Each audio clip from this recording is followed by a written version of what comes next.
ಒಂದು ವರ್ಷ ಆತ್ರಿ ಈಗ ಎಲೆಕ್ಷನ್ MLA ಎಲೆಕ್ಷನ್ ಆಗಿದ ಮೇಲೆ ಇವ್ರ ಇವ್ರಿಗೆ 37,000 ಓಟ್ ಸಿಕ್ಕಿದೆ. ನಮ್ಗೆ 92,000 ಓಟ್ ಸಿಕ್ಕಿದೆ. ಆ ಓಟ್ ಹೆಂಗ ಇವ್ರಿಗೆ ಕಡಿಮೆ ಅಂತ ಅದ ಇವರು ಮನಸ್ಸಿನಲ್ಲಿ ಪರೀಕ್ಷೆ ಮಾಡ್ಬೇಕು. ಇವರು ಏನ್ ಮಾಡಿದ್ರು ಇವ್ರಿಗೆ ಕೊಡುಗೆ ಏನಲ್ಲ ಅದ ಪಕ್ಕ 100% ಆಗ್ತದೆ. ಏನ್ ಪ್ರಾಬ್ಲಮ್ ವೀಕ್ ಅಂದ್ರೆ ಏನಿಲ್ಲ, ಪರಿಚಯ ಇಲ್ಲ, ಏನೂ ಇಲ್ಲ. ಶಿವ ಜಯಂತಿ ಯಾವ ಗೌರ್ಮೆಂಟ್ ಮಾಡಿದ್ದಾರೆ? ಮರಾಠ ನಿಗಮ ಮಾಡಿದ್ರೆ ಯಡಿಯೂರಪ್ಪ ಸಾಹೇಬರು. ಬಿಜೆಪಿ ಕೊಡುಗೆ ಮರಾಠ ಈ ಕಾಂಗ್ರೆಸ್ ಇಂದ ಏನ್ ಮಾಡಿದ್ರೆ ನಮ್ ಕ್ಷೇತ್ರ ಪರ್ಫೆಕ್ಟ್ ಅದಲ್ಲ, ಬಿಜೆಪಿ ಬಗ್ಗೆ ಪರ್ಫೆಕ್ಟ್. ಗ್ಯಾರಂಟಿ ಯೋಜನಾ ಲಾಸ್ಟ್ ಟೈಮ್ ಇತ್ತಿಲ್ಲ, ಈ ಪೈಲಾ ಈಗ ಕಾರ್ಡ್ ಮನೆ ಮನೆಗೆ ಹಾಕಿದಿಲ್ಲ. ಏನ್ ಪರಿಣಾಮ ಅದ ನಮ್ಮ ಖಾನಾಪುರ್ಗೆ? ವಿಜಯ ಆಗ್ತಾರೆ ಪಕ್ಕ.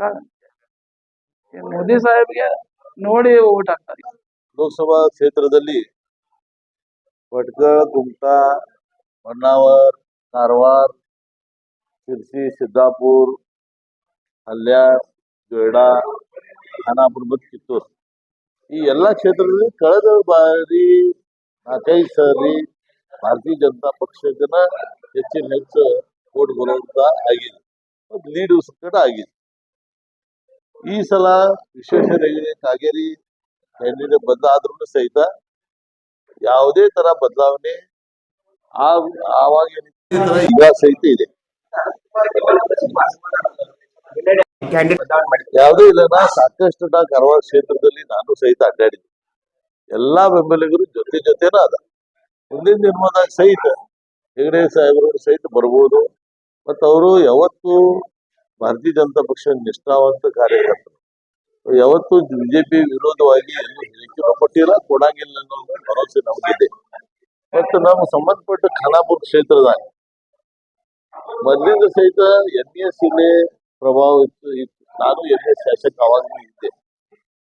ಇದ್ರೂ ಸಹಿತ ನಮ್ಮ ಮರಾಠಿ ಜನ ಛತ್ರಪತಿ ಶಿವಾಜಿ ಮಹಾರಾಜ ದೈವತ ನಂಬ್ಕೊಂಡಂತ ಜನ, ಹಿಂದುತ್ವದ ಬೆಲೆ ಕೊಡುವಂತ ನಮ್ಮ ಮರಾಠಿ ಜನ ಯಾವುದೇ ಪರಿಸ್ಥಿತಿಯಲ್ಲಿ ಭಾರತೀಯ ಜನತಾ ಪಕ್ಷಕ್ಕೆ ಯಾರು ಹಿಂದುತ್ವ ನಂಬ್ಕೋತಾರೋ ಅವ್ರಿಗೆ ಓಟ್ ಹಾಕುವಂತ ಜನ ಅದಾರ. ಮತ್ತು ನಮ್ಮ ವಿಶ್ವೇಶ್ವರ ಹೆಗಡೆ ಕಾಗೇರಿ ಅವರು ಅತಿ ಪ್ರಾಮಾಣಿಕ ಕ್ಯಾಂಡಿಡೇಟ್ ಅದಾರ. 6 ಬಾರಿ ಶಾಸಕ ಆಗ್ಯಾರ, ಒಮ್ಮೆ ಮಿನಿಸ್ಟರ್ ಆಗ್ಯಾರು, ಒಮ್ಮೆ ಸಭಾಪತಿ ಆಗಿ 5 ವರ್ಷ ಬಹಳ ಒಳ್ಳೆ ರೀತಿಯಲ್ಲಿ ಕೆಲಸ ಮಾಡಿದರು. ಅಂತವ್ರ ಬಗ್ಗೆ ಎಲ್ಲೂ ಭಿನ್ನಾಭಿಪ್ರಾಯ ಇಲ್ಲ. ಒಂದು ವೈಟ್ ಕಾಲರ್ ಕ್ಯಾಂಡಿಡೇಟ್ ಇದೆ, ಅವ್ರಿಗೆ ನಮ್ಮ ತಾಲೂಕಾ ಜನ ಓಟ್ ಹಾಕ್ತಾರೆ ಅನ್ನೋ ವಿಶ್ವಾಸ. ಕಳೆದ ಬಾರಿ ಅವ್ರು MLA ಇದ್ದಾಗ ಯಾವುದೇ ಸಮುದಾಯಕ್ಕೆ ಅವರು ಸಹಾಯ ಮಾಡಿಲ್ಲ. ನಮ್ಮ ಮರಾಠ ಜನರ ಬಗ್ಗೆ ಜನಕ್ಕೂ ಏನು ಅವ್ರದ್ದು ಕೊಡುಗೆ ಇಲ್ಲ. ಮತ್ತು ಅವ್ರ ಮೂಲತಃ ನಮ್ಮ ತಾಲೂಕದವ್ರು ಅಲ್ಲ ಇಲ್ಲಿ ಕೊಡುವಂತ ಮಾಡುವಂತ ಪ್ರಶ್ನೆನೇ ಇಲ್ಲ.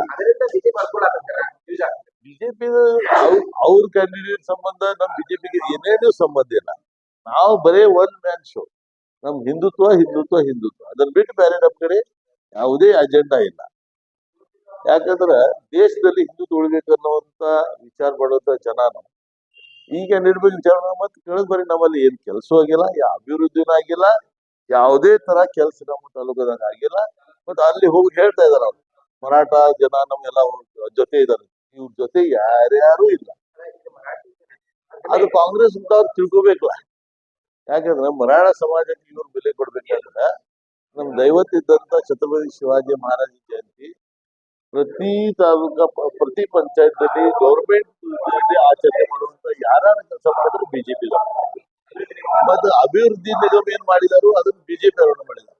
ಮತ್ತೆ ಅದಕ್ಕೆ ಬೇಸಲಾತಿ ಸತತ 200 ಕೋಟಿ ರೂಪಾಯಿ ಇಟ್ಟಿದ್ರು. ಅವಾಗ 550 ಕೋಟಿ ರೂಪಾಯಿ ಬಿಡುಗಡೆನೂ ಮಾಡಿದ್ರು. ಆಮೇಲೆ ಸರ್ಕಾರ ಚೇಂಜ್ ಆಯ್ತು, ಅದನ್ನ ಮಾತು ಬೇರೆ. ಸರಿ, ಈ ಎಲ್ಲಾ ಕೆಲಸ ಮಾಡಿದ್ದು ಬಿಜೆಪಿ ಸರ್ಕಾರ ಮಾಡಿದ್ವಿ. ಇವ್ರು ಎಷ್ಟೆಲ್ಲ ಮರಾಠ ಬಗ್ಗೆ ಹೇಳ್ತಾರ, ಇವ್ರೆಲ್ಲ ಮೊದಲು ಮಾಡ್ಬೇಕಾಗಿತ್ತು. ಇಷ್ಟು ವರ್ಷ ಎಲ್ಲ ಆಡಳಿತ ಮಾಡಿದಾರೆ ಇವ್ರು, ಅದು ಮೊದಲು ಮಾಡ್ಬೇಕಾಗಿತ್ತು. ಲೋಕಸಭಾ ಮತದಾರ ಬಂದು ಇಲ್ಲಿನ ನಮ್ರವಾಗಿ ವಿನಂತಿ ಮಾಡ್ತಾ ಇದ್ದೀನಿ. ನಮ್ಮ ಭಾರತ ದೇಶದ ಹಿಂದುತ್ವ, ಸನಾತನ ಧರ್ಮ ಇದೆಲ್ಲ ಕಾಪಾಡಬೇಕಂತಂದ್ರ, ನಮ್ ಹಿಂದುತ್ವ ಉಳಿಬೇಕಂತಂದ್ರ ನಾವು ನರೇಂದ್ರ ಮೋದಿ ಅಂದ್ರೆ ಭಾರತೀಯ ಜನತಾ ಪಕ್ಷದ ಗೆಲ್ಲಿಸಬೇಕಂತ ಹೇಳಿ ನಮ್ಮಲ್ಲಿ ವಿನಂತಿ ಮಾಡಿ. ನಮ್ಮ ಕರ್ನಾಟಕದಿಂದ ಹೈಯೆಸ್ಟ್ ಲೀಡ್ ಕೊಡುವಂತ 8 ಲೋಕಸಭಾ ಎಲೆಕ್ಷನ್ ಆದಾಗ ಹೈಯೆಸ್ಟ್ ಲೀಡ್ ಕೊಡುವಂತ ಕ್ಷೇತ್ರ ನಮ್ಮದೇ ಇದೆ. ಯಾವಾಗ ಗೆಲ್ಲಬೇಕಾದ್ರೆ ನಮ್ಮ ಕ್ಷೇತ್ರದಿಂದ ಗೆದ್ದಿದ್ದಾರೆ. ಹೋದ ಸಲ 97,000 ಓಟು ನಮ್ಮ ಅನಂತಕುಮಾರ್ ಹೆಗಡೆ ಅವರು ತಗೊಂಡಿದ್ರು. ಈ ಸಲ ಡೆಫಿನೆಟ್ ಆಗಿ ವಿಶ್ವೇಶ್ವರ ಕಾಗೆಯವರು 1,25,000 ಮತ ನಕ್ಕಿನ ಇಲ್ಲಿ ಕೊಡಿಸ್ತೇವೆ. 2,17,000 ಮತದಾನ ಇದೆ ಇಲ್ಲಿ. ನಾವು ಹೈಯೆಸ್ಟ್ ಲೀಡ್ ಕೊಡುವಂತ ಈ 8 ಕ್ಷೇತ್ರದಲ್ಲಿ ಕೆನರಾ ಕ್ಷೇತ್ರದಲ್ಲಿ ನಾವೇ ಕೊಟ್ಟು ಅಷ್ಟೊಂದು ಆತ್ಮವಿಶ್ವಾಸ. ನಮ್ಮ ಕಾರ್ಯಕರ್ತರು ಮನೆ ಮನೆಗೆ ಮೋದಿ ಅವರ ಕಾರ್ಯಕ್ರಮ ಮುಗಿಸುವಂತ ಕೆಲಸಗಳು ಮಾಡಿದ್ದಾರೆ. 10 ವರ್ಷ ಮಾಡಿದಂತ ಸಾಧನೆ ಮೋದಿಯವರು ತಾವು ಕೊಟ್ಟಂತ ಗ್ಯಾರಂಟಿ, ತಾವೇನು ವಚನ ಕೊಟ್ಟಿದ್ದಾರೆ, ಏನು ಮಾತಾಡಿದ್ರೆ ಅದೇ ಗ್ಯಾರಂಟಿ. ಆ ಗ್ಯಾರಂಟಿ ಇವತ್ತು ಮನೆ ಮನೆಗೆ ಉಜ್ವಲ ಗ್ಯಾಸ್ ಇರ್ಬೋದು, ಆಯುಷ್ಮಾನ್ ಭಾರತದು, ಕಿಸಾನ್ ಸನ್ಮಾನ್ ಇರ್ಬೋದು, ಹಲವು ಸ್ಕೀಮ್ಗಳು ಇವತ್ತು ಮುಗಿಸುವಂತ ಕೆಲಸ ಮಾಡಿದ್ವಿ. ಒಂದೇ ಒಂದು ಗ್ಯಾರಂಟಿ ಅಂತಂದ್ರೆ 10 ವರ್ಷದಲ್ಲಿ ಒಂದು ಎಲ್ಲಿ ದೇಶದಲ್ಲಿ ಬಾಂಬ್ ಸ್ಫೋಟ ಆಗಿಲ್ಲ. ಇದು ಗ್ಯಾರಂಟಿ. ಗ್ಯಾರಂಟಿ ಅಂದ್ರೆ ಏನಂತ ನಾವು ಬರ್ತಾನಪ್ಪ ಅದು ಗ್ಯಾರಂಟಿ, ನಾಳೆ ಬರ್ತಾನಪ್ಪ ಗ್ಯಾರಂಟಿ. ಆ ಮಾತು ಕೊಟ್ಟಂತ ವಚನ ಗ್ಯಾರಂಟಿ ಅಂತಾರೆ ಹೊರತಾಗಿ ಯಾವುದೋ ಉಚಿತವಾದ ಕೊಡೋದು ಗ್ಯಾರಂಟಿ ಅಲ್ಲ. ಅನಂತಕುಮಾರ್ ಹೆಗಡೆ ಟಿಕೆಟ್ ಅಂದ್ರೆ ಯಾವ ತರದ ನಾರಾಜಾಗಿಲ್ಲ. ಇವತ್ತು ಮೋದಿಯವರು ನೋಡ್ತಾ ಇದ್ದಾರೆ, ಮೋದಿಯವರು ಹುಟ್ಟಾಕ್ತಾ ಇದ್ದಾರೆ. ಇವತ್ತು ಬಿಜೆಪಿ ಅಂದ್ರೆ ಮೋದಿ ಅಂದ್ರೆ ಬಿಜೆಪಿ. ಮೋದಿಯವರು ಮಾಡಿದ ಸಾಧ್ಯ ಜಗತ್ತಿನಲ್ಲಿ ಎತ್ತರ ತಂದಂತ ಮೋದಿಯವರಿಂದ ನೋಡಿ ಜನರು ಇವತ್ತು ಪ್ರತಿ ಮನೆ ಕೊಟ್ಟಂತ ದೇಶದ ಪರಿಸ್ಥಿತಿ, ಆರ್ಥಿಕ ಪರಿಸ್ಥಿತಿ ಒಳ್ಳೆ ನಟ್ಟಿಗೆ ಹೋಗೋದ್ರಿಂದ ರೈತರ ಕೊಡುವಂತ ಮಾನ ಸನ್ಮಾನ, ಮಹಿಳೆಯರು ಕೊಡುವಂತ ಮಾನ ಸನ್ಮಾನ ಈ ತರ ಇರೋದ್ರಿಂದ ಮೋದಿಯವರಿಗೆ ಮೆಚ್ಚಿ ಓಟ್ ಹಾಕುವಂತ ಇವತ್ತು ಯಾವ ಲೀಡರ್ ಹೇಳ್ತಾ ಓಟ್ ಹಾಕ್ತಾ ಇಲ್ಲ.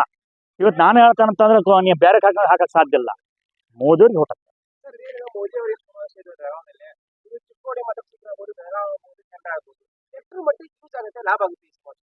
ಮೋದಿ ಬರೋದ್ರಿಂದ ಅವ್ರು ಮಾಡಿದಂತ ಸಾಧನೆ ಇವತ್ತು ಜನರಿಗೆ ದರ್ಶನ ಕೊಡ್ತಾ ಇದ್ದಾರೆ ಪ್ರತ್ಯಕ್ಷ ಆಗಿ.